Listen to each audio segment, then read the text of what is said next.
Hello everyone. हो गई सबकी वेकेशंस खत्म, घूम आए सब लोग, मजा आया, फैमिली के साथ टाइम स्पेंड किया। समर वेकेशंस का ये हमेशा ही मेमोरेबल होता है और याद रहता है। लेकिन आती है सबसे बड़ी प्रॉब्लम, टैन की।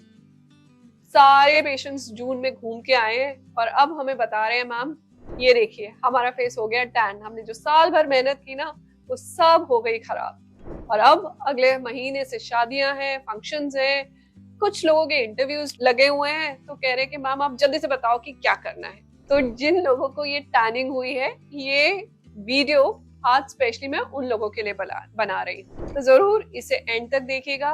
एंड अगर अभी तक आपने हमें सब्सक्राइब नहीं किया है, प्लीज डू सो, ताकि हम ये इंफॉर्मेशन आप तक पहुंचा सके और आप इसका फायदा उठा सके।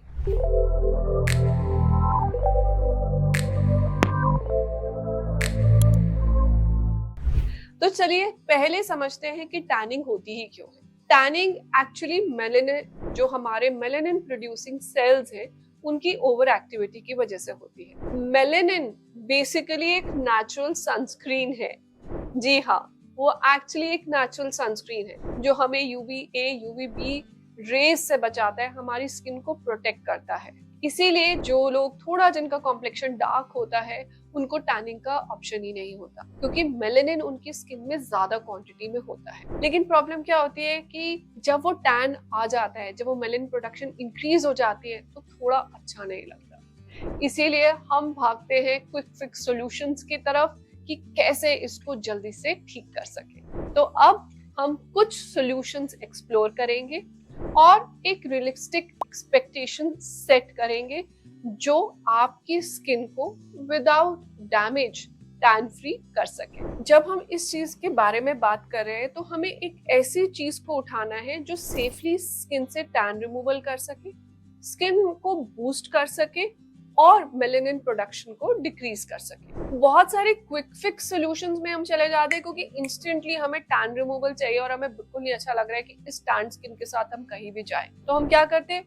ब्लीच करते हैं। ब्लीच में हार्मफुल केमिकल्स होते हैं जो आपकी स्किन को लॉन्ग टर्म डैमेज दे सकते हैं, स्पेशली जब आपकी स्किन टैंड है। सेकेंड डैमेजिंग थिंग क्या करते हैं हम, एक्सफोलिएशन। खूब स्क्रबिंग करते हैं, हार्ड स्क्रबिंग करते चले जाते हैं। ये रियलाइज नहीं करते कि जब आपकी स्किन टैंड है तब उसके अंदर डैमेज हुई है।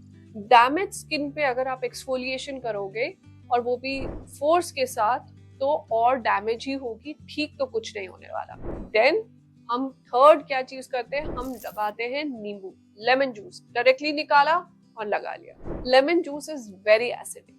टैन के टाइम पे आपकी स्किन ऑलरेडी डैमेज है और इस तरह अगर आप पीएच, इतने लो पीएच की चीज आप अपनी स्किन पे लगाओगे तो मेलानोसाइट्स और ट्रिगर ही होंगे। और उसके बाद हम जाते हैं यूट्यूब पे या सोशल मीडिया पे और देखते हैं कि किसी ने एक अपनी पिक्चर डाली हुई है कि एक मैजिकल पैक है और वो उन्होंने ऐसे दिखाया हुआ है कि यहाँ एक बार मैंने लगाया और एक बार ऐसे लगाया, देखो 10 मिनट में सब कुछ ठीक हो गया। ये सबसे बड़ी गलती है आप अपनी स्किन के लिए कर सकते हो। See, there is no magic. There is always science, and science will give you safer and better results. तो मैजिक में नहीं, साइंस में बिलीव करो। अब हम क्या कर सकते हैं, इस चीज को मैंने दो पार्ट्स में डिवाइड किया है कि हम घर पे क्या कर सकते हैं और हम प्रोफेशनली क्या कर सकते हैं। अब घर पे हम क्या कर सकते हैं, घर पे हम एक्सफोलिएशन कर सकते हैं। एक्सफोलिएशन कैसे कर सकते हैं, दो तरीके से कर सकते हैं, physical exfoliation and chemical exfoliation. Physical exfoliation मतलब कि हम स्क्रब्स ले सकते हैं, लेकिन उनके पार्टिकल्स बहुत माइन्यूट होने चाहिए, यानी बहुत सॉफ्ट होने चाहिए, बहुत बारीक होने चाहिए। ऐसे में मैं बोलती हूँ कि आप घर पे खुद ही स्क्रब बना लो जिसके अंदर आप बेसन और दही मिक्स करके उसको स्किन पे आप लगा सकते हो। That's a natural scrub. उसमें ग्रैन्यूल्स भी बहुत बारीक होते हैं और उसको आप लगा के माइल्ड अगर एक्सफोलिएट करोगे तो भी बहुत अच्छा रिजल्ट आता है। सेकेंडली आप यूज कर सकते हैं केमिकल एक्सफोलिएशन, जैसे कि AHAs, ग्लाइकोलिक एसिड आप यूज कर सकते हैं 5 to 7%, BHAs यूज कर सकते हैं, सैलिसिलिक एसिड जैसे 1 to 2%, एंड आप लैक्टिक एसिड भी यूज कर सकते हैं 5 to 10%। अगर आपकी स्किन सेंसिटिव है तो लैक्टिक एसिड ज्यादा रिकमेंड मैं करूंगी।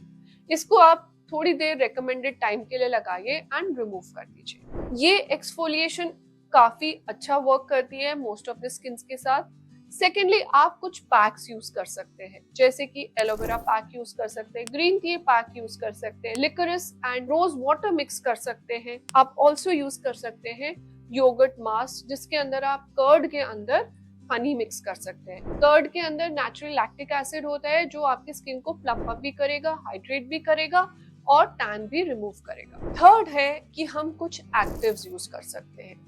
अब एक्टिव्स मतलब वो इंग्रेडिएंट्स जो एक्चुअली मेलेनोसाइट्स पे काम कर सकते हैं, जैसे कि अल्फा आर्बिटिन 2%, कोजिक एसिड हम यूज कर सकते हैं, नियासिनामाइड हम यूज कर सकते हैं 5 to 10%, एंड हम यूज कर सकते हैं विटामिन सी 10 to 20% की रेंज में। अगर आपकी स्किन ज्यादा सेंसिटिव है तो आप विटामिन सी की जगह नाइसिनामाइड यूज करिए। अगर इन सब चीजों के बाद भी आपका टैन गया नहीं तो आप प्रोफेशनल हेल्प ले सकते हैं, प्रोफेशनल ट्रीटमेंट्स करा सकते हैं, जैसे कि mild chemical peels, hydrofacials, laser tonings, IV glutathione therapies and आप आईपीएल लेजर्स भी करा सकते हैं। ये सारी चीजें इमीडिएटली स्किन से टैन को रिमूव करती है और इंस्टेंट रिजल्ट्स आपको देती है, so that you are just ready to go anywhere that you want. एक रियलिस्टिक टाइमलाइन बनाना बहुत जरूरी है। अगर आपको माइल्ड टैन है तो वो 2-3 वीक्स में सिंपल थेरेपी से चला ही जाता है। अगर आपको मॉडरेट टैन है तो उसमें 4 से 6 हफ्ते लगते हैं।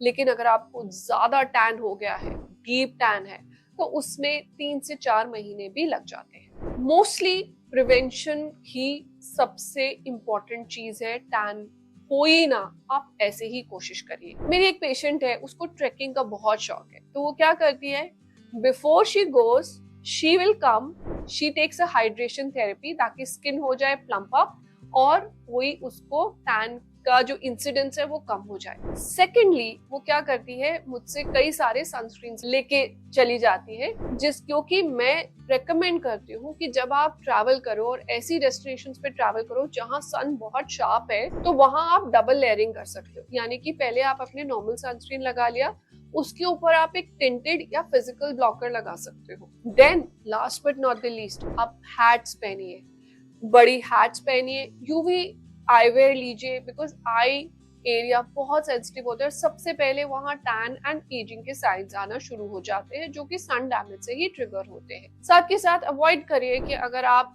10 to 4 सन में ना जाएं तो वो आप अवॉइड करिए। आई नो ये थोड़ा सा ट्रिकी है, बिकॉज वेकेशन पे you want to make the most of the day, तो ये थोड़ा ट्रिकी है। तो आप प्रोटेक्टिव वेयर पहन सकते हैं, हैट पहन सकते हैं, wide hats, eyewear, full clothes पहन सकते हैं, एंड देन आपका टैन प्रिवेंट डेफिनेटली होगा और उतना डैमेजिंग नहीं होगा। कई बार मुझसे ये लोग ये भी क्वेश्चन पूछते हैं कि मैम टैन अगर हो गया और हम उसे ट्रीट ना करें तो क्या प्रॉब्लम है? उसमें कोई प्रॉब्लम नहीं है, पर जितना आप टैन को अनट्रीटेड रखोगे उतना लॉन्ग टर्म पिगमेंटेशन के चांसेस ज्यादा है। तो सिर्फ यही एक इशू है जिसकी वजह से हम कहते हैं कि जितनी जल्दी आप टैन को ट्रीट करो और स्किन को वापस नॉर्मल लेके आओ, उतना जल्दी आपको इफेक्ट दिखेगा और आपकी लॉन्ग टर्म पिगमेंटेशन का जो चांस है वो कम हो जाएगा। टैनिंग से रिलेटेड अगर आपके और भी कोई क्वेश्चंस हैं या आपके पास कोई सजेशन है कि आपने वो यूज किया और आपकी उस ट्रिप में टैनिंग कम हुई, तो जरूर हमारी ऑडियंस के साथ शेयर करिए और उनकी नॉलेज बढ़ाइए। तो thank you so much for watching this video and stay tuned to my next video.